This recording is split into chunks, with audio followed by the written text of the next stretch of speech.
If you're tired of lags, shots flying off target, and a camera that makes no sense, stay till the end because I'm not only showing you the best in-game settings, but also an app that'll make your online matches way more stable.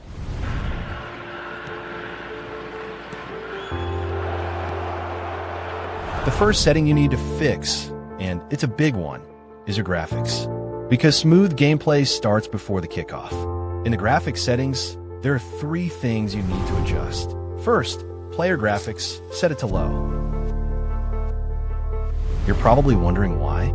Because it puts less load on your phone, which means smoother gameplay, quicker response time, and way less lag, especially when you're playing online. Next up, stadium graphics, leave it on standard. Same logic as player graphics. And finally, frame rate. Set it to 60 FPS, no matter what device you're using. Now watch these clips to see the difference between 30 FPS and 60 FPS.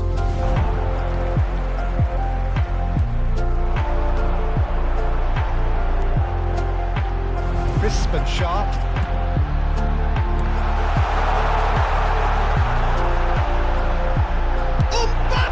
Now that you've seen the difference, imagine playing every match like that. Smooth, fast, and fully in control. But graphics aren't everything. Your camera settings also play a big role. Let's fix that next. In eFootball, there are 7 different camera angles. I'll show them all on screen. But out of the 7, only 2 really stand out, dual and dynamic wide. Now let's take a look at the difference between these 2 camera angles. Dynamic wide gives you a broad, adjustable view of the pitch, following the ball while keeping most of the field in sight. It's designed to help you read the game, spot open spaces, and play more strategically. The advantages of this camera are clear.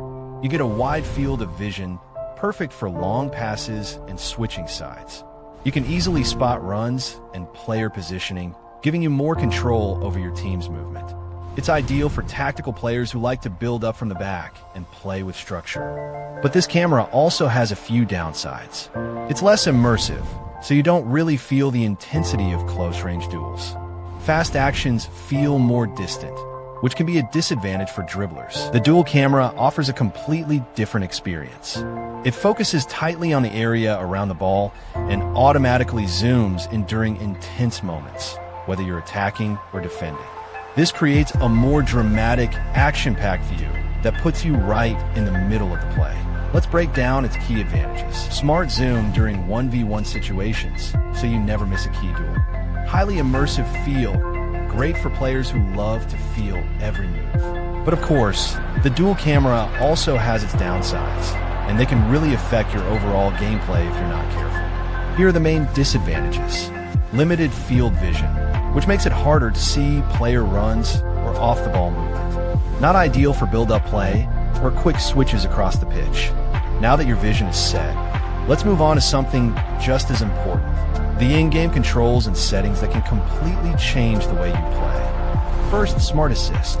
If you're a beginner, you can leave it on. But if you want full manual control over your player movement, turn it off. It might be harder at first, but trust me, it pays off in the long run. Next, control type. Go with Virtual Pad. It gives you better directional control and feels more stable than touch and flick controls. Then we've got directional stick type. Choose Move. This allows your joystick to adjust dynamically, which helps when making quick direction changes. Cursor change is crucial. Set it to semi-auto. It gives you a nice balance. You keep control without the game doing weird switches like an auto, and it's way easier than going full manual. Next up, movement input range. Set it to medium. Wide is too sensitive, narrow is too stiff. Medium gives you smooth and accurate movement. Now let's talk about defending control type. You'll usually have 2 options here, standard and pressure. Standard gives you more manual control when defending. You decide when to press, when to hold your position, and when to tackle. It's ideal if you like reading the game and defending with patience. Whereas pressure is more aggressive. Your player will automatically close down the opponent when you get close. It feels faster, but it can leave you exposed if you're not careful. Personally, I recommend sticking with standard.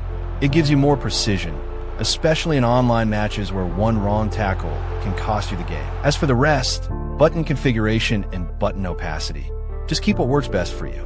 These don't affect gameplay much, so no need to overthink them. Now, just copy the rest of the settings exactly as I've set them on screen. No need to change anything here. Alright, now your graphics, camera, and gameplay settings are all locked in. But there's one last thing that can really level up your online experience. It's an app called Anti-Decalage, and the version I'm using is cracked, straight from Chrome. It helps stabilize your connection during matches, reduce lag, and keep things smooth, even if your internet isn't perfect. I'll drop the link to the app right in the description, so don't miss out, guys. And of course, if this helped you, like, share, and subscribe for more tips. See you in the next one.